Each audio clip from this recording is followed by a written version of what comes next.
वाले ने मैक्सिमम पैसे कमाए कोरोना के टाइम पर भी। लोगों को इन्नी गरीबी च जिन्होंने नौकरियां नहीं मिल रही, तनख्वाहां नहीं मिल रही, फिर भी उन्होंने आपका मार्जिन नहीं छड्डिया। हो सकता है इलैक्शन जो नेड़े आते देख के तुसीं ये मोदी खाना जिहड़ा खोलिया, यही कारण है। पंजाब 'ਚ एक रीत चल गई कि मोदी खाने की रीत चल गई है, पर इस दे नाल वपारीकरण भी हो गया। गुरु नानक देव जी का नाम वपार वास्ते वरत्या जाने लग गया। लुधियाने वाला मोदी खाना खुलिया, लोगों को पता होंदा की हशर होया, किस तरह लोगों नाल धोखा किया जा रहा है। चीज़ां सामने आईयां, लोगों का विश्वास टुट जाता है। फार्मर ਨੂੰ ਬੇਸਿਕਲੀ ਦੱਸਿਆ ਹੀ ਨਹੀਂ ਜਾ ਰਿਹਾ ਜਿਹੜੀ ਪ੍ਰੋਫਿਟੇਬਲ ਚੀਜ਼ਾਂ ਨੇ ਉਹਦੇ ਵੱਲ ਤਾਂ ਉਹ ਜਾ ਹੀ ਨਹੀਂ ਰਿਹਾ। ਸਾਡੇ ਡਿਪਾਰਟਮੈਂਟਸ ਬਣੇ ਹੋਏ ਨੇ, ਸਰਕਾਰੀ ਮਹਿਕਮੇ ਬਣੇ ਹੋਏ ਨੇ ਜੀ। ਤੁਸੀਂ ਇਹ ਖੇਤੀਬਾੜੀ ਮਹਿਕਮਾ, ਇਹ ਫਲਾਣਾ ਮਹਿਕਮਾ, ਪਰ ਉਹ ਖੇਤੀਬਾੜੀ ਮਹਿਕਮਾ ਆਪਣਾ ਕੰਮ ਕਰ ਰਿਹਾ। ਪੰਜਾਬ ਦੇ ਵਿੱਚ ਜਗ੍ਹਾ ਜਗ੍ਹਾ ਮੋਦੀ ਖਾਨੇ ਖੋਲ੍ਹੇ ਜਾ ਰਹੇ ਨੇ, ਚਾਹੇ ਰਾਸ਼ਨ ਦਾ ਹੋਵੇ ਚਾਹੇ ਦਵਾਈਆਂ ਦਾ। ਤੁਹਾਨੂੰ ਦੱਸ ਦਈਏ ਕਿ ਹੁਣ ਇੱਕ ਖਰੜ ਦੇ ਵਿੱਚ ਵੀ ਮੋਦੀ ਖਾਨਾ ਖੁੱਲ੍ਹਿਆ ਹੈ। पार्टी है शेरे पंजाब विकास पार्टी। तस्वीरों के देख सकते हो श्री गुरु नानक दा मोदी खाना करियाना स्टोर खोलिया गया। एक राजनीतिक पार्टी जिस वालों गुरु नानक देव जी के नाम उपर मोदी खाना खोलिया गया। दावा किया जा रहा इन्हों वालों सस्ते राशन का, पर सवाल भी खड़े होंगे कई, क्योंकि इस भेड़ चाल दे विच, इस चंगी भेड़ चाल जिसनों कहिए कि इस भेड़ चाल दे विच कई वपारी लोग भी आ गए ने ते इसनों गंदला कर रहे हैं। गलबात करांगे कि लोगों के दूसरे करियाने स्टोर होंगे आ, ये करियाना स्टोर उन्होंने तो किमें अलग है तो लोगों को किस तरह इसका फायदा होगा।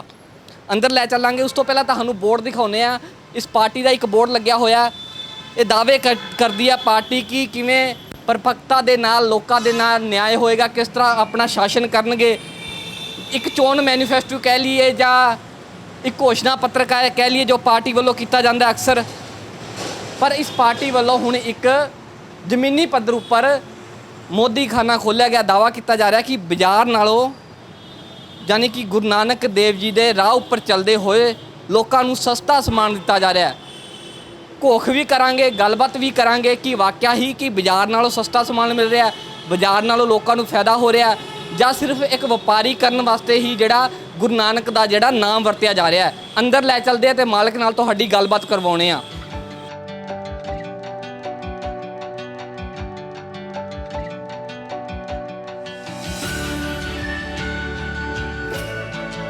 करियाना स्टोर होर भी बहुत खुल रहे हैं, होर भी मोदी खाने खोले है। करियाने स्टोर तुहाडे च ते बाकियां च की फर्क है? साडा करियाना स्टोर है जी, बाकी तो चलो लाइवलीहुड है, जिवें उन्होंने अपना घर बार चलाना। असीं इह 'ਚ कोई प्रॉफिट नहीं कमाना, असीं तो बस नो प्रॉफिट नो लॉस ते लोगों की सहूलत वास्ते खोलिया, कोई अपने वास्ते नहीं खोलिया। ये अगे जाके हुण अजे तो असीं पहला आ खोलिया, जे इहो जे कई होर खोलांगे पंजाब 'ਚ ताकि लोगों को सस्ते तो सस्ते, क्योंकि लोग जिहड़े है करोना के टाइम पर जोड़ा थोड़ा मार्जिन अजे भी जो मेरे ख्याल करियाने वाले ने मैक्सिमम पैसे कमाए कोरोना के टाइम पर भी। लोगों को इन्नी गरीबी च जिन्होंने नौकरियां नहीं मिल रही, तनख्वाहां नहीं मिल रही, फिर भी उन्होंने आपका मार्जिन नहीं छड्डिया। उस गल नूं देख के, क्योंकि असीं राशन बहुत वंडिया सीगा करोना के टाइम पर, उत्थों सानूं पता लग्या भी इह 'ਚ तो मार्जिन बहुत है तो लोगों को तुसीं इन्ना मतलब लुट रहे हो भी किसी कोई इंसानियत का कोई रोल ही है नहीं। फिर असीं डिसाइड किया भी असीं बिना मार्जिन तो जो कॉस्ट टू कॉस्ट आएगी, तुसीं हुण देख सकते हो, असीं एक मतलब सारे उन्हां ते अपने लिए सिर्फ एक एक 2-2 रुपए मार्जिन रखे ताकि लोगों दी तनख्वाहां दित्तियां जान। जिहड़े आप 8-9 बच्चों को असीं रोज़गार दिता वो चल रहे तो साडा स्टोर चलता रहे। बाकी असीं पर्सनली आपदे वास्ते कोई इह 'ਚ मार्जिन नहीं रखे। हरेक व्यक्ति की कोई भी चीज़ करता है, चाहे कुछ भी करता है, उसके पिछे उसकी कोई मंशा होंगी। तुहाडी की मंशा इस मोदी खाना जो तुसीं इहनूं मोदी खाना कह रहे हो खोलिया, इसनूं तुहाडे पिछे की मंशा इसकी? मंशा है जी, असीं शेरे पंजाब विकास पार्टी वालों उन्हां दी साडी एक पहली विजन सीगी भी लोगों नूं राशन मतलब चंगियां सुविधावां देनियां। ये पहली विजन असीं बिना मतलब अपनी पहली पार्टी की पहली प्रॉमिस नूं असीं फुलफिल कर रहे हैं। होर कोई मंशा नहीं है साडी, ऐसा प्रॉमिसेस असीं फुलफिल कर रहे लोगों को। मतलब इलैक्शन हो सकता है, इलैक्शन जो नेड़े आते देख के तुसीं ये मोदी खाना जिहड़ा खोलिया, यही कारण है? नहीं ऐसी कोई गल नहीं, इलैक्शन तो अजे 2 साल पे है, अजे तो ये मोदी खाना तो अजे तो कुछ भी नहीं, अजे तो होर भी बहुत कुछ खुलूगा, पर लोगों को सुविधा तब मिल रही है। की खोलन की तुहाडी प्लैनिंग है? अजे प्लैनिंग बहुत है, पर मैं अजे अनाउंस नहीं करूँगा, क्योंकि मैडिकल स्टोर भी जो हुण जिवें लुधियाने 'ਚ खुलिया सी उहदा तो रौले पै गए, चलो बट असीं सिस्टमैटिकली खोलांगे। कई कंपनीज़ नाल टाई अप हो रहा है, सो बेसिकली लोगों को सहूलत देनी है आपां। ਮੈਂ ਦੇਖਦਾ ਆ ਰਿਹਾ ਕਿ ਪੰਜਾਬ 'ਚ ਇੱਕ ਰੀਤ ਚੱਲ ਗਈ ਕਿ ਮੋਦੀ ਖਾਨੇ ਦੀ ਰੀਤ ਚੱਲ ਗਈ ਹੈ, ਪਰ ਇਸ ਦੇ ਨਾਲ ਵਪਾਰੀਕਰਨ ਵੀ ਹੋ ਗਿਆ। ਗੁਰੂ ਨਾਨਕ ਦੇਵ ਜੀ ਦਾ ਨਾਮ ਵਪਾਰ ਵਾਸਤੇ ਵਰਤਿਆ ਜਾਣ ਲੱਗ ਗਿਆ। ਨਹੀਂ, ਗੁਰੂ ਨਾਨਕ ਦੇਵ ਜੀ ਦੇ ਨਾਮ ਨਹੀਂ ਵਰਤਿਆ ਜਾ ਰਿਹਾ। ਇਹ ਤਾਂ ਉਹਨਾਂ ਦੇ ਜਦੋਂ ਉਹਨਾਂ ਨੇ 13 ਤੋਲਿਆ ਸੀਗਾ, ਤੇ ਉਹ ਲੋਕਾਂ ਦੇ ਮੈਸੇਜ ਪਹੁੰਚਾਉਣ ਲਈ ਵੀ 13 ਹੀ ਇੱਥੇ ਮਿਲਦਾ, ਕੋਈ ਇੱਥੇ ਮਤਲਬ ਉਹ ਨਹੀਂ ਹੈ। ਤੇ ਉਹ ਬੇਸਿਕਲੀ ਤੇ ਵਾਈ ਨਾਟ, ਜੇ ਗੁਰੂ ਤਾਂ ਸਾਰਿਆਂ ਦਾ ਹੀ ਹੈ, ਤੇ ਜੇ ਵਰਤਿਆ ਜਾ ਰਿਹਾ ਜੋ ਚ ਮੇਰਾ ਨਹੀਂ ਖਿਆਲ ਕੋਈ ਐਜ਼ ਲੌਂਗ ਐਜ਼ ਗਲਤ ਨਾ ਵਰਤਿਆ ਜਾਵੇ। ਉਹੀ ਮੈਂ ਪੁੱਛ ਰਿਹਾ ਸਵਾਲ, ਤੁਸੀਂ ਕਿਵੇਂ ਬਚਾਓਗੇ ਕਿ ਗੁਰੂ ਨਾਨਕ ਦੇਵ ਜੀ ਦਾ ਨਾਮ ਗਲਤ ਨਾ ਵਰਤਿਆ ਜਾਵੇ, ਲੋਕਾਂ ਨਾਲ ਧੱਕਾ ਨਾ ਹੋਵੇ? ਤੁਸੀਂ ਸਾਹਮਣੇ ਹੋ ਜੀ, ਅਸੀਂ ਹੁਣ ਆਏ ਹਾਂ ਨਵੇਂ, ਤੁਹਾਡੇ ਸਾਹਮਣੇ ਹੀ ਅਸੀਂ ਜਦੋਂ ਹੋਰ ਖੋਲਾਂਗੇ ਲੋਕਾਂ ਦਾ ਫੀਡਬੈਕ ਆਊਗਾ, ਤੁਸੀਂ ਵੀ ਲਓਗੇ। ਆਫ ਕੋਰਸ ਤੁਸੀਂ ਵੀ ਫੀਲਡ 'ਚ ਹੀ ਹੋ, ਤੁਹਾਨੂੰ ਆਪ ਹੀ ਪਤਾ ਲੱਗ ਜਾਊਗਾ। ਰੇਟ ਤੁਸੀਂ ਦੇਖ ਸਕਦੇ ਹੋ, ਤੇ ਗਲਤ ਵਾਲਾ ਦਾ ਕੋਈ ਸਿਸਟਮ ਹੀ ਨਹੀਂ ਤਾਂ ਖੋਲ੍ਹਦੇ ਕਿਉਂ? ਨਹੀਂ ਤਾਂ ਅਸੀਂ ਨਾਰਮਲ ਕਰਿਆਨਾ ਸਟੋਰ ਹੀ ਖੋਲ੍ਹ ਲੈਂਦੇ। ਕੀ ਰੇਟ ਰੱਖਿਆ ਮਾਰਕੀਟ ਰੇਟ ਨਾਲੋਂ? ਜੇਕਰ ਤੁਹਾਡੇ ਆਮ ਚੀਜ਼ਾਂ ਦੀ ਗੱਲ ਕਰੀਏ ਤਾਂ ਪਲੀਜ਼ ਦੱਸੋ ਸਾਨੂੰ, ਜੋ ਵੀ ਚੀਜ਼ਾਂ ਹੈ ਤੁਹਾਡੇ ਕੋਲ ਅਵੇਲੇਬਲ ਹੈ। ਜਿਵੇਂ ਆ ਸਰਫ ਐਕਸਲ ਸਰਫ ਹੈ 10 ਰੁਪਏ ਦਾ, ਕੀ ਰੇਟ ਦਾ ਪਊਗਾ ਆਮ ਲੋਕਾਂ ਨੂੰ? ਇਹ 10 ਰੁਪਏ ਦਾ ਮਾਰਕੀਟ 'ਚ ਤੁਹਾਨੂੰ ਉਹਦੇ ਨਾਲ ਕੰਟੈਕਟ ਕਰਾ ਦੇਣਾ। ਮੈਨੂੰ ਸਾਰੇ ਦੇ ਰੇਟਸ ਦਾ ਨਹੀਂ ਪਤਾ, ਬਟ ਮਤਲਬ ਮਿਨੀਮਮ ਮਾਰਜਨ ਹੈ ਸਾਡਾ 1% 2%, ਕਈਆਂ ਦੇ ਤਾਂ ਮਾਰਜਨ ਹੀ ਹੈ ਨਹੀਂ, ਜਿਹੜਾ ਕਿ ਸਾਨੂੰ ਪਤਾ ਹੈ ਵੀ ਪਿੱਛੋਂ ਪਹਿਲਾਂ ਹੀ ਬਹੁਤ ਆ ਰਿਹਾ, ਕਿਉਂਕਿ ਕੰਪਨੀ ਦਾ ਸਾਡਾ GST ਸਾਰਾ ਕੁਝ ਲੱਗ ਕੇ ਆਉਂਦਾ। ਹੁਣ ਦਾਲਾਂ 'ਤੇ ਜਿਵੇਂ ਕੋਈ GST ਨਹੀਂ ਹੈ, ਅਸੀਂ ਤਾਂ ਦਾਲ ਜਿੱਤੋਂ ਲਈ ਹੈ ਉਹਨੇ ਦੀ ਉਹ ਦੇ ਰਹੇ ਹਾਂ, ਅਤੇ ਉਹਦੇ 'ਚ ਤੁਹਾਡਾ ਮਾਰਕੀਟ ਤੋਂ 40-50 ਰੁਪਏ ਸਸਤੀ ਦਾਲ ਮਿਲ ਰਹੀ ਹੈ ਕਿਲੋ ਦੀ। ਕੋਈ ਦੱਸੋ ਮੈਨੂੰ, ਦਾਲ ਦੱਸੋ ਕਿਹੜੀ, ਮਤਲਬ ਦਾਲ ਦਾ ਰੇਟ, ਮਾਰਕੀਟ ਦਾ ਰੇਟ ਤੇ ਤੁਹਾਡਾ ਰੇਟ ਕੀ ਹੈ? ਆ ਰੇਟ ਦੱਸੋ ਮੈਮ, ਸ਼ਾਇਦ ਇੱਥੇ ਰੇਟ ਇਹਨਾਂ ਨੂੰ ਸਾਰੇ ਪਤਾ, ਇਹਨਾਂ ਤੋਂ ਜਾਣਾਂਗੇ ਕਿ ਕੀ ਰੇਟ ਹੈ। ਅਗਰ ਆਹ ਦਾਲ ਦੀ ਗੱਲ ਕਰੀਏ, ਕਿਹੜੀ ਦਾਲ ਹੈ ਮੈਮ? ਦੀ ਦਾਲ ਹੈ 91 ਦੀ ਜੀ। ਮਾਰਕੀਟ 'ਚ ਕੀ ਰੇਟ ਹੈ ਇਹਦਾ? 100 ਰੁਪੀਸ ਦੀ। ਔਰ ਇੱਥੇ ਕੀ ਰੇਟ ਮਿਲ ਰਹੀ ਹੈ? ਇੱਥੇ 91 ਦੀ ਜੀ। 91 ਦੀ। ਹਾਂਜੀ। ਅਗਰ ਜੇ ਆਪਾਂ ਸਰਫ ਐਕਸਲ ਦੀ ਸਰਫ ਦੀ ਗੱਲ ਕਰੀਏ 10 ਰੁਪਏ ਦਾ, ਤੇ ਇੱਥੇ ਕੀ ਰੇਟ ਹੈ?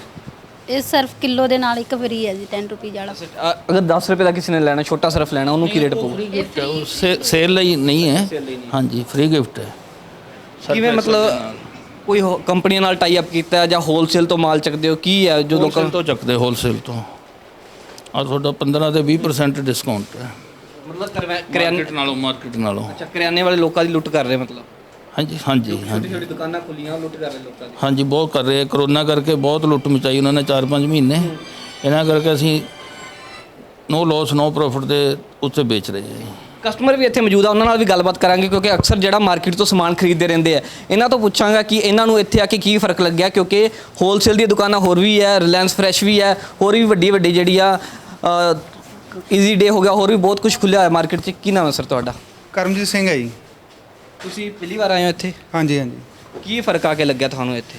ਫਰਕ ਐਵੇਂ ਹੈ ਜੀ, ਬਾਹਰ ਦੁਕਾਨਾਂ 'ਚ ਤਾਂ ਅਕਸਰ ਜਿਵੇਂ ਹੁਣ ਦੱਸਿਆ ਹੀ ਹੈ ਇਹਨਾਂ ਨੇ, ਜਿਵੇਂ 100 ਦੀ ਚੀਜ਼ ਹੈ ਜਿਹੜੀ 80 ਦੀ ਜਾਂ 91 ਦੀ ਮਿਲ ਰਹੀ ਹੈ। ਉਹ ਜਿੱਥੇ ਸਾਨੂੰ ਫਾਇਦਾ ਮਿਲੂਗਾ ਅਸੀਂ ਤਾਂ ਉੱਥੇ ਹੀ ਜਾਵਾਂਗੇ ਜੀ। ਤੇ ਬਾਕੀ ਹੋਰ ਤਾਂ ਬਾਹਰ ਤਾਂ ਲੁੱਟ ਜ਼ਿਆਦਾ ਹੋ ਰਹੀ ਹੈ, ਬਹੁਤ ਜ਼ਿਆਦਾ। ਆ ਤੁਹਾਡਾ ਸਮਾਨ ਹੈ? ਹਾਂਜੀ।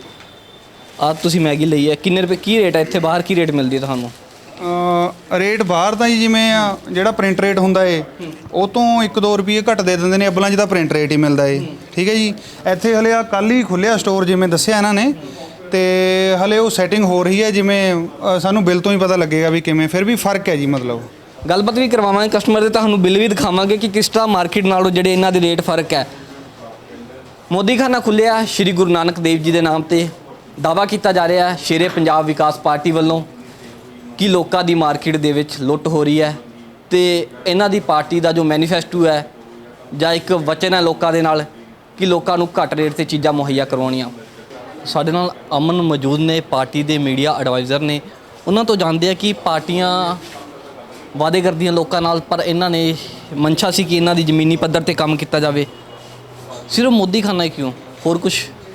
ਦੇਖੋ, ਜਿਹੜਾ ਨਾਰਮਲ ਆਦਮੀ ਹੈ ਨਾ, ਉਹ ਆਪਣੀ ਲਾਈਫ ਦੇ ਵਿੱਚ ਇੱਕ ਮਿਡਲ ਕਲਾਸ ਬੰਦਾ, ਫੈਸਿਲਿਟੀ ਚਾਹੀਦੇ, ਰਾਸ਼ਨ ਚਾਹੀਦਾ ਉਹਨੂੰ, ਰੋਟੀ ਕੱਪੜਾ ਤੇ ਮਕਾਨ।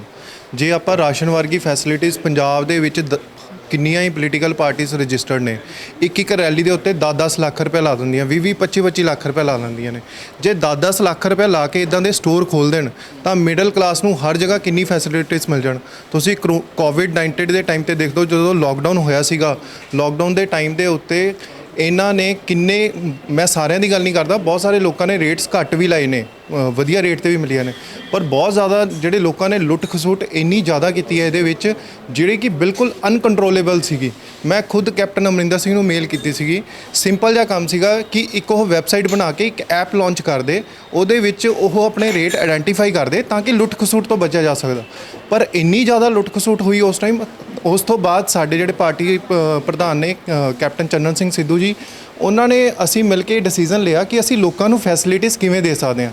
ਸਾਡੀ ਪਾਰਟੀ ਦਾ ਵਿਜ਼ਨ ਇਹ ਹੈਗਾ ਕਿ ਅਸੀਂ ਪਹਿਲਾਂ ਲੋਕਾਂ ਨੂੰ ਦਿਖਾਵਾਂਗੇ ਕਿ ਤੁਹਾਨੂੰ ਅਸੀਂ ਇਦਾਂ ਦੀ ਫੈਸਿਲਿਟੀ ਦੇਵਾਂਗੇ, ਸੈਂਪਲ ਮਾਡਲ ਦਿਖਾਵਾਂਗੇ ਆਪਣੀ ਗਵਰਨੈਂਸ ਦਾ, ਉਸ ਤੋਂ ਬਾਅਦ ਤੁਹਾਡੇ ਕੋਲ ਆਵਾਂਗੇ।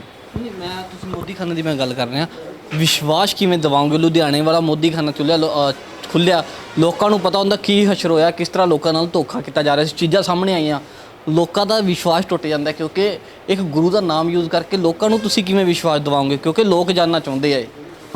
ਦੇਖੋ, ਲੁਧਿਆਣੇ ਵਾਲਾ ਜਿਹੜਾ ਹਰਜਿੰਦਰ ਸਿੰਘ ਜਿੰਦੂ ਜੀ ਵਾਲਾ ਜਿਹੜਾ ਮਾਮਲਾ ਹੋਇਆ, ਉਹਦੇ ਵਿੱਚ ਉਹਨਾਂ ਦੀ ਆਪਸ ਦੇ ਵਿੱਚ ਡਿਸਪਿਊਟ ਹੋਇਆ। ਜਿਹੜਾ ਮੇਨ ਜਿਹੜਾ ਡਿਸਪਿਊਟ ਹੁਣ ਤੱਕ ਜਿਹੜਾ ਸਮਝ ਆਇਆ, ਉਹਨਾਂ ਦਾ ਆਪਸ ਦੇ ਵਿੱਚ ਡਿਸਪਿਊਟ ਹੋਇਆ, ਜਿਹਦੇ ਵਿੱਚ ਉਹਨਾਂ ਨੂੰ ਘਾਟਾ ਪਿਆ, ਵਾਧਾ ਪਿਆ, ਉਹ ਉਹਨਾਂ ਦਾ। ਇਹਦੇ ਵਿੱਚ ਜਿਹੜਾ ਹੈਗਾ, ਅਸੀਂ ਕਿਸੇ ਵੀ NRI ਤੋਂ ਜਾਂ ਕਿਸੇ ਵੀ ਬਾਹਰੋਂ ਕੋਈ ਅਸੀਂ ਫੰਡਿੰਗ ਨਹੀਂ ਲੈ ਰਹੇ। ਸਭ ਤੋਂ ਪਹਿਲੀ ਗੱਲ, ਇਹ ਕਿਸੇ ਫੰਡਿੰਗ ਦੇ ਸਹਾਰੇ ਨਹੀਂ ਚੱਲ ਰਿਹਾ। ਸਾਡੀ ਪਰਸਨਲ ਜਿਹੜੀ ਹੈਗੀ ਹੈ, ਜਿੰਨੀ ਸਾਡੀ ਪਾਕਟ ਅਲਾਉ ਕਰਦੀ ਹੈ, ਅਸੀਂ ਉਸ ਹਿਸਾਬ ਨਾਲ ਆਪਣੇ ਖਰਚੇ ਕਰਾਂਗੇ। ਅਸੀਂ ਕਿਸੇ ਤੋਂ ਕੋਈ ਵੀ ਫੰਡਿੰਗ ਵਾਸਤੇ ਕੋਈ ਸਾਡਾ ਅਕਾਊਂਟ ਨਹੀਂ ਹੈਗਾ। ਅਸੀਂ ਕਿਸੇ ਤੋਂ ਕੋਈ 1 ਰੁਪਿਆ ਦਾਨ ਨਹੀਂ ਲੈ ਰਹੇ ਕਿ ਅਸੀਂ ਦਾਨ ਲੈ ਕੇ ਚੀਜ਼ਾਂ ਕਰ ਰਹੇ ਹਾਂ। ਜਿੰਨੀ ਸਾਡੀ ਪਾਕਟਸ ਅਲਾਉ ਕਰਨਗੀਆਂ ਜਾਂ ਕਰ ਰਹੀਆਂ ਨੇ, ਅਸੀਂ ਉਹ ਚੀਜ਼ ਲੈ ਕੇ ਚੱਲ ਰਹੇ ਹਾਂ। ਤਾਂ ਡਿਸਪਿਊਟ ਤਾਂ ਹੀ ਹੋਗਾ ਨਾ ਜੇ ਅਸੀਂ ਲੋਕਾਂ ਤੋਂ ਦਾਨ ਲਵਾਂਗੇ, ਕਿਉਂਕਿ ਉੱਥੇ ਜਿਹੜਾ ਮੇਨ ਆਇਆ ਡਿਸਪਿਊਟ ਆਇਆ ਜੀ, NRI ਫੰਡ ਆਇਆ ਉੱਥੇ, ਠੀਕ ਹੈ ਜੀ। ਉੱਥੇ ਗੋਲਕ ਰੱਖੀ ਗਈ ਸੀ, ਇੱਥੇ ਕੋਈ ਗੋਲਕ ਨਹੀਂ ਹੈਗੀ, ਕੋਈ ਅਸੀਂ NRI ਫੰਡ ਨਹੀਂ ਲੈਣਾ। ਅਸੀਂ ਆਪਣੇ ਵੱਲੋਂ ਜਿੰਨੀ ਫੈਸਿਲਿਟੀ ਲੋਕਾਂ ਨੂੰ ਦੇ ਸਕਦੇ ਹਾਂ ਉਨੇ ਦੇਵਾਂਗੇ, ਕਿਉਂਕਿ ਅਸੀਂ ਬੇਫਾਲਤੂ 20-20, 25-25 ਲੱਖ ਦੀਆਂ ਰੈਲੀਆਂ ਨਹੀਂ ਕਰਨੀਆਂ ਜਿੱਥੇ ਲੋਕਾਂ ਨੂੰ ਬੁਲਾ ਕੇ ਸਿਰਫ ਇਹ ਦਿਖਾਇਆ ਜਾਂਦਾ ਜੀ ਅਸੀਂ ਆਹ ਕਰ ਦਾਂਗੇ, ਅਸੀਂ ਉਹ ਕਰ ਦਾਂਗੇ। ਸਾਡੀ ਪਾਰਟੀ ਇਲੈਕਸ਼ਨਾਂ ਤੋਂ ਪਹਿਲਾਂ ਕਰਕੇ ਦਿਖਾਊਗੀ, ਤਾਂ ਲੋਕਾਂ ਨੂੰ ਦੱਸਾਂਗੇ ਕਿ ਅਸੀਂ ਤੁਹਾਨੂੰ ਇਦਾਂ ਦੀ ਗਵਰਨੈਂਸ ਲਿਆ ਕੇ ਦੇਵਾਂਗੇ। ਸਭ ਤੋਂ ਵੱਡਾ ਜਿਹੜਾ ਵਿਜ਼ਨ ਹੈ ਸਾਡੇ ਕੈਪਟਨ ਚੰਨਨ ਸਿੰਘ ਸਿੱਧੂ ਸਾਹਿਬ ਦਾ ਹੈਗਾ, ਐਗਰੀਕਲਚਰ ਨੂੰ 70% ਸਾਡੀ ਫਾਰਮਿੰਗ ਜਿਹੜੀ ਕਿ ਪ੍ਰੋਫਿਟੇਬਲ ਬਿਜ਼ਨਸ ਆ, ਫਾਰਮਰ ਤੋਂ ਆਂਦਾ, ਫਾਰਮਰ ਲਾਸ 'ਚ ਜਾਂਦਾ, ਇਕੱਲਾ ਇੱਕ ਫਾਰਮਰ ਲਾਸ 'ਚ ਜਾਂਦਾ। ਉਸ ਤੋਂ ਬਾਅਦ ਆੜਤੀ ਕੋਲ ਆਂਦਾ, ਆੜਤੀ ਪ੍ਰੋਫਿਟ 'ਚ ਹੁੰਦਾ ਜੀ। ਉਸ ਤੋਂ ਬਾਅਦ ਉਹ ਰੇੜੀ ਮਾਰਕੀਟ ਤੇ ਜਾਂ ਮੰਡੀਆਂ 'ਚ ਜਾਂਦਾ, ਉਹ ਬੰਦੇ ਪ੍ਰੋਫਿਟ 'ਤੇ ਹੁੰਦੇ ਨੇ। ਤੁਸੀਂ ਦੇਖੋ ਕਿ ਬਾਹਰੋਂ ਯੂਪੀ ਬਿਹਾਰ ਤੋਂ ਲੋਕ ਆ ਕੇ ਸਾਡੇ ਇੱਥੇ ਚੰਡੀਗੜ੍ਹ ਜਾਂ ਮੋਹਾਲੀ ਦੀ ਮੈਂ ਗੱਲ ਕਰਦਾ, ਕਿੰਨੇ ਸਾਰੇ ਲੋਕਾਂ ਨੇ ਉਰੇ ਬਿਲੋਂਗੀ ਹੈਗਾ। ਮੈਂ ਇਹ ਨਹੀਂ ਕਹਿੰਦਾ ਕਿ ਸਾਨੂੰ ਉਹਨਾਂ ਲੋਕਾਂ ਨਾਲ ਨਫ਼ਰਤ ਆ ਜਾਂ ਉਹ ਬਾਹਰੀ ਨੇ, ਉਹਨਾਂ ਨੇ ਮਿਹਨਤ ਕੀਤੀ ਆ, ਉੱਥੇ ਤੱਕ ਪਹੁੰਚੇ ਨੇ। ਪਰ ਫਾਰਮਰ ਨੂੰ ਉਹਦੀ ਸਬਜ਼ੀ ਦਾ ਮੁੱਲ ਉਹ ਸਰਕਾਰ ਦੀ ਜ਼ਿੰਮੇਵਾਰੀ ਹੈ, ਨਾ ਕਿ ਉਹਨਾਂ ਲੋਕਾਂ ਦੀ ਜ਼ਿੰਮੇਵਾਰੀ ਹੈ। ਸਰਕਾਰ ਕੀ ਕਰ ਰਹੀ ਹੈ ਹੁਣ, ਜਿਹੜਾ ਨਵਾਂ ਇਹਨਾਂ ਨੇ ਅਧਿਆਇ ਕੱਢਿਆ ਹੈਗਾ ਉਹਦੇ ਵਿੱਚ ਤੁਹਾਡੀ ਬਾਕੀ ਗੱਲਾਂ ਤੇ ਵੀ ਆਉਂਗਾ, ਪਹਿਲਾਂ ਮੈਂ ਇਹੀ ਪੁੱਛੂੰਗਾ ਕਿ ਤੁਸੀਂ ਕੀ ਦਾਵਾ ਕਰਦੇ ਹੋ ਕਿ ਮਾਰਕੀਟ ਤੇ ਇਹ ਰੇਟ ਨਹੀਂ ਮਿਲਣਗੇ? ਤੁਸੀਂ ਇਹ ਦਾਵਾ ਕਰਦੇ ਹੋ? ਬਿਲਕੁਲ, ਅਸੀਂ ਇਹ ਦਾਵਾ ਕਰਦੇ ਹਾਂ। ਤੁਸੀਂ ਕੰਪੈਰੀਜ਼ਨ ਕਰ ਸਕਦੇ ਹੋ, ਠੀਕ ਹੈ, ਕਿ ਕਿਉਂਕਿ ਇਹ ਜਿਹੜੀਆਂ ਦਾਲਾਂ ਨੇ ਜਾਂ ਕੁਝ ਵੀ ਹੈਗੀਆਂ, ਇਹ ਅਸੀਂ ਡਾਇਰੈਕਟ ਜਿਹੜੀ ਹੈਗੀ ਆ, ਹੁਣ ਸਾਡਾ ਆਪਣਾ ਸਟਰਕਚਰ ਵੀ ਅਸੀਂ ਆਉਣ ਵਾਲੇ ਟਾਈਮ 'ਚ ਲਾਵਾਂਗੇ, ਜਿਹਦੇ ਵਿੱਚ ਅਸੀਂ ਆਪਣੀ ਦਾਲਾਂ ਜਿਹੜੀਆਂ ਹੈਗੀਆਂ ਸਿੱਧਾ ਫਾਰਮਰ ਨੂੰ ਬੇਸਿਕਲੀ ਦੱਸਿਆ ਹੀ ਨਹੀਂ ਜਾ ਰਿਹਾ। ਜਿਹੜੀ ਪ੍ਰੋਫਿਟੇਬਲ ਚੀਜ਼ਾਂ ਨੇ ਉਹਦੇ ਵੱਲ ਤਾਂ ਉਹ ਜਾ ਹੀ ਨਹੀਂ ਰਿਹਾ। ਉਹਨੂੰ ਐਜੂਕੇਸ਼ਨ ਹੀ, ਸਾਡੇ ਡਿਪਾਰਟਮੈਂਟਸ ਬਣੇ ਹੋਏ ਨੇ, ਸਰਕਾਰੀ ਮਹਿਕਮੇ ਬਣੇ ਹੋਏ ਨੇ ਜੀ। ਤੁਸੀਂ ਇਹ ਖੇਤੀਬਾੜੀ ਮਹਿਕਮਾ, ਇਹ ਫਲਾਣਾ ਮਹਿਕਮਾ, ਪਰ ਉਹ ਖੇਤੀਬਾੜੀ ਮਹਿਕਮਾ ਆਪਣਾ ਕੰਮ ਕਰ ਰਿਹਾ? ਬਿਲਕੁਲ ਨਹੀਂ ਕਰ ਰਿਹਾ। ਜੇ ਉਹ ਕੰਮ ਕਰੇ ਤਾਂ ਸਾਨੂੰ ਇਦਾਂ ਦੇ ਸਾਡੇ ਵਰਗੇ, ਮੈਂ ਤਾਂ ਆਪਣੇ ਹਰ ਨੌਜਵਾਨ ਪੀੜ੍ਹੀ ਨੂੰ, ਆਪਣੇ ਪੰਜਾਬੀਆਂ ਨੂੰ ਇਹ ਰਿਕੁਐਸਟ ਕਰਾਂਗਾ, ਅਪੀਲ ਕਰਾਂਗਾ, ਅੱਗੇ ਆਓ, ਪੜ੍ਹੇ ਲਿਖੇ ਵੈਲ ਐਜੂਕੇਟਿਡ ਲੋਕੋ। ਜੇ ਤੁਸੀਂ ਆਪਾਂ ਪਿੰਡਾਂ ਵਾਲੇ ਸਾਰੇ ਮਿਲ ਕੇ ਅੱਗੇ ਆਵਾਂਗੇ ਤਾਂ ਹੀ ਆਪਾਂ ਇਹਨਾਂ ਨੂੰ, ਜਿਹੜੀ ਪਿਛਲੇ ਇੰਨੇ ਸਾਲਾਂ ਤੋਂ ਇਹ ਸਰਕਾਰਾਂ ਰਾਜ ਕਰ ਰਹੀਆਂ ਨੇ, ਸਾਡੀ 70% ਫਾਰਮਿੰਗ ਇਸ ਟਾਈਮ ਬਿਲਕੁਲ ਲਾਸ ਦੇ ਵਿੱਚ ਹੈ, ਬਿਲਕੁਲ ਲਾਸ ਦੇ ਵਿੱਚ ਹੈ। ਰਹੀ ਰੇਟਸ ਦੀ ਗੱਲ, ਸਾਡੇ ਇੱਥੇ ਰੇਟਸ ਤੁਸੀਂ ਕੰਪੇਅਰ ਕਰ ਸਕਦੇ ਹੋ। ਸਿਰਫ ਅਸੀਂ, ਸਾਡਾ ਜਿਹੜਾ ਮਾਰਜਨ ਹੈ, it will be only 1 or 2 rupees, ਇਸ ਤੋਂ ਵੱਧ ਨਹੀਂ ਹੋਏਗਾ ਕਿਸੇ ਵੀ ਚੀਜ਼ ਦੇ ਉੱਤੇ। ਬਾਕੀ ਆਉਣ ਵਾਲੇ ਟਾਈਮ ਦੇ ਵਿੱਚ ਅਸੀਂ ਹੋਰ ਇਹਨੂੰ ਬਿਹਤਰ, ਕੁਆਲਿਟੀ ਬਿਹਤਰ ਤੇ ਰੇਟ ਘੱਟ ਕਿਵੇਂ ਕਰ ਸਕਦੇ ਹਾਂ, ਉਹਦੇ ਉੱਤੇ ਵੀ ਸਾਡਾ ਕੰਮ ਚੱਲ ਰਿਹਾ। ਮੈਂ ਇਹੀ, ਮੇਰਾ ਸਵਾਲ ਇੱਥੇ ਹੈ, ਜੇ ਆਪਾਂ ਰੇਟ ਰੱਖਦੇ ਹਾਂ, ਮਾਰਜਨ ਰੱਖਦੇ ਹਾਂ, ਤਾਂ ਫਿਰ ਕੋਈ ਹੋਰ ਨਾਮ ਕਿਉਂ ਨਹੀਂ ਰੱਖਿਆ ਗਿਆ? ਮੋਦੀ ਖਾਨਾ ਕਿਉਂ ਰੱਖਤਾ ਫਿਰ? ਗੁਰੂ ਨਾਨਕ ਦੇਵ ਜੀ ਨੇ 13 ਤੋਲਿਆ ਸੀਗਾ, ਠੀਕ ਹੈ ਜੀ। ਉਹਨਾਂ ਨੇ ਸਾਨੂੰ ਕਿਹਾ ਕਿਰਤ ਕਰੋ, ਨਾਮ ਜਪੋ, ਵੰਡ ਛਕੋ। ਤਾਂ ਅਸੀਂ ਕਿਰਤ ਕਰ ਰਹੇ ਹਾਂ। ਅਸੀਂ ਦੱਸ ਕੇ ਲੋਕਾਂ ਨੂੰ ਕਿ ਸਾਡਾ ਕਿੰਨਾ ਮਾਰਜਨ ਹੈਗਾ। ਲੋਕਾਂ ਨੂੰ ਕੋਈ ਉਹ ਨਹੀਂ ਹੈਗਾ, ਲੋਕੀ ਮਾਰਜਨ ਕਹਿੰਦੇ ਆ। ਤੁਸੀਂ ਹੁਣ ਜੇ 10 ਰੁਪਏ ਦੀ ਚੀਜ਼ ਲਿਆ ਕੇ 25 ਰੁਪਏ ਨੂੰ ਵੇਚੋਗੇ ਤਾਂ ਉਹ ਤਾਂ ਗਲਤ ਹੈ ਨਾ। ਲੋਕ ਕਹਿ ਰਹੇ ਆ ਤੁਸੀਂ ਠੀਕ ਹੈ 10 ਰੁਪਏ ਲੈ ਕੇ ਆਏ, ਤੁਸੀਂ ਆਪਣਾ ਜਿਹੜਾ ਮਾਰਜਨ ਹੈ, ਸਾਨੂੰ ਕਿਸੇ ਨੇ ਇਹ ਨਹੀਂ ਕਿਹਾ ਹੈਗਾ ਕਿ ਤੁਸੀਂ ਨਾ ਰੱਖੋ। ਅਸੀਂ ਪਰ ਆਪਣੇ ਵੱਲੋਂ ਦੱਸ ਰਹੇ ਹਾਂ ਕਿ ਅਸੀਂ 1 ਜਾਂ 2 ਰੁਪਏ ਤੋਂ ਵੱਧ ਕਿਸੇ ਵੀ ਚੀਜ਼ ਦੇ ਉੱਤੇ ਕੋਈ ਮਾਰਜਨ ਨਹੀਂ ਹੋਏਗਾ ਸਾਡਾ। ਉਹ ਵੀ ਉਹਦੇ ਕਰਕੇ ਕਿਉਂਕਿ ਅਸੀਂ 10 ਲੋਕਾਂ ਨੂੰ ਇੱਥੇ ਰੁਜ਼ਗਾਰ ਵੀ ਦਿੱਤਾ, ਉਹਨਾਂ ਨੂੰ ਅਸੀਂ ਸੈਲਰੀਜ਼ ਵੀ ਦੇਣੀਆਂ ਨੇ। ਕਿਉਂਕਿ ਨਾਨਕ ਦੇ ਮੋਦੀ ਖਾਨੇ 'ਚ ਜੇਕਰ ਕਿਸੇ ਕੋਲ ਪੈਸੇ ਨਹੀਂ ਹੁੰਦੇ ਸੀ ਤਾਂ ਉਹ ਮੁਫਤ ਲੈ ਕੇ ਜਾਂਦਾ ਸੀ ਕਿ ਇਸ ਮੋਦੀ ਖਾਨੇ 'ਚ ਮਿਲੂਗਾ। ਬਿਲਕੁਲ ਜੀ, ਇਹਦੇ ਰਿਗਾਰਡਿੰਗ ਵੀ ਦੱਸ ਦਿੰਦਾ, ਅਸੀਂ ਕੁਝ ਫੈਮਲੀਜ਼ ਆਇਡੈਂਟੀਫਾਈ ਕਰ ਰਹੇ ਹਾਂ ਪਿੰਡਾਂ ਦੇ ਵਿੱਚ ਜਾ ਕੇ, ਜਿਨ੍ਹਾਂ ਨੂੰ ਰਾਸ਼ਨ ਮਤਲਬ ਜੋ ਕਿ ਬਿਲਕੁਲ ਜਿਨ੍ਹਾਂ ਦੇ ਘਰ ਦੇ ਹਾਲਾਤ ਬਿਲਕੁਲ ਮੰਦੇ ਨੇ ਤੇ ਸਰਕਾਰ ਵੱਲੋਂ ਵੀ ਕੋਈ ਫੈਸਿਲਿਟੀ ਨਹੀਂ ਮਿਲ ਰਹੀ, ਉਹ ਅਸੀਂ ਕੁਝ ਫੈਮਲੀਜ਼ ਆਇਡੈਂਟੀਫਾਈ ਕਰ ਰਹੇ ਹਾਂ, ਉਹਨਾਂ ਨੂੰ ਅਸੀਂ ਮੰਥਲੀ ਫ੍ਰੀ ਰਾਸ਼ਨ ਵੀ ਪ੍ਰੋਵਾਈਡ ਕਰਾਂਗੇ। ਹੁਣ ਅੱਗੇ ਦੀ ਤੁਹਾਡੀ ਕੀ ਪਲੈਨਿੰਗ ਰਹੂਗੀ? ਮੈਡੀਕਲ ਖੋਲ੍ਹਣਾ ਹੈ, ਜਿਵੇਂ ਤੁਸੀਂ ਦਾਲਾਂ ਦੱਸਿਆ ਵੀ ਕਿਸਾਨਾਂ ਤੋਂ ਸਿੱਧੀਆਂ ਸ਼ਾਇਦ ਤੁਸੀਂ ਖਰੀਦੋਗੇ ਜਾਂ ਆਟਾ ਕਿਸਾਨਾਂ ਤੋਂ ਸਿੱਧੀਆਂ ਕਣਕ ਚੱਕੋਗੇ, ਕੀ ਅੱਗੇ ਦੀ ਕੀ ਪਲੈਨਿੰਗ ਰਹੂਗੀ, ਕੀ ਰਣਨੀਤੀ ਪੰਜਾਬ ਵਾਸਤੇ? ਸਾਡੀ ਅੱਗੇ ਦੀ ਪਲੈਨਿੰਗ ਹਲੇ ਫਿਲਹਾਲ ਕਰਿਆਨਾ ਸਟੋਰ ਜਿਹੜਾ ਹੈਗਾ ਅਸੀਂ ਇਹ ਖੋਲ੍ਹਿਆ, ਇਹਨੂੰ ਅਸੀਂ ਆਉਣ ਵਾਲੇ ਟਾਈਮ ਦੇ ਵਿੱਚ ਹਰ ਜਿਹੜੇ ਸਾਡੇ ਤਹਿਸੀਲ ਹੈਗੀਆਂ ਨੇ, ਛੋਟੇ ਸ਼ਹਿਰ ਹੈਗੇ ਨੇ, ਉੱਥੇ ਤੱਕ ਪਹੁੰਚਾਵਾਂਗੇ। ਪਲੱਸ ਇਹਨੂੰ ਅਸੀਂ ਪਿੰਡਾਂ ਤੱਕ ਕਿਵੇਂ ਪਹੁੰਚਾ ਸਕਦੇ ਹਾਂ, ਉਹ ਸਾਡਾ ਮੇਨ ਮੋਟਿਵ ਹੈਗਾ ਤੇ ਇਹਨੂੰ ਅਸੀਂ ਕੋਸ਼ਿਸ਼ ਕਰਾਂਗੇ ਹੋਮ ਡਿਲੀਵਰੀ ਪਿੰਡਾਂ ਤੱਕ ਫੈਸਿਲਿਟੀ ਅਸੀਂ ਪਹੁੰਚਾ ਸਕੀਏ। ਇਹ ਸਾਡੇ ਨਾਲ ਅਮਨ ਧਾਲੀਵਾਲ ਜੋ ਦਾਅਵਾ ਕਰ ਰਹੇ ਕਿ ਜੋ ਪਰਿਵਾਰ ਸਮਰੱਥ ਨਹੀਂ ਹੈ ਰਾਸ਼ਨ ਖਰੀਦਣ ਲਈ, ਉਹਨਾਂ ਨੂੰ ਮੁਫਤ ਵੀ ਦਿੱਤਾ ਜਾਵੇਗਾ, ਕਿਉਂਕਿ ਮੋਦੀ ਖਾਨਾ ਖੋਲ੍ਹਿਆ, ਨਾਨਕ ਦੀ ਰਾਹ ਉੱਪਰ ਚੱਲੇ ਹੈ ਤੇ ਪੰਜਾਬ ਦੀ ਜਗ੍ਹਾ ਜਗ੍ਹਾ ਉੱਪਰ ਖੋਲ੍ਹਣ ਦੀ ਇਹਨਾਂ ਦੀ ਪਲੈਨਿੰਗ ਆ। ਹੋ ਸਕਦਾ ਕਿ ਆਉਣ ਵਾਲੇ ਦਿਨਾਂ 'ਚ ਇਹ ਆਪਣੀ ਮੈਡੀਕਲ ਵੀ ਖੋਲ੍ਹਣ ਅਤੇ ਇਹਨਾਂ ਨੇ ਕਿਹਾ ਕਿਸਾਨਾਂ ਤੋਂ ਸਿੱਧਾ ਜਿਹੜਾ ਸਮਾਨ ਚੱਕਦੇ, ਇਸ ਕਰਕੇ 1 ਤੋਂ 2 ਰੁਪਏ ਜਿਹੜਾ ਮਾਰਜਨ ਰੱਖਿਆ ਹੋਇਆ ਹੈ। ਫੈਸਲਾ ਤੁਸੀਂ ਕਰਨਾ ਹੈ। ਕੈਮਰਾਮੈਨ ਅਮਿਤ ਦੇ ਨਾਲ ਆਸ਼ੂ ਨੇਜਾ, ਸਕਾਈ ਨਿਊਜ਼ ਪੰਜਾਬ।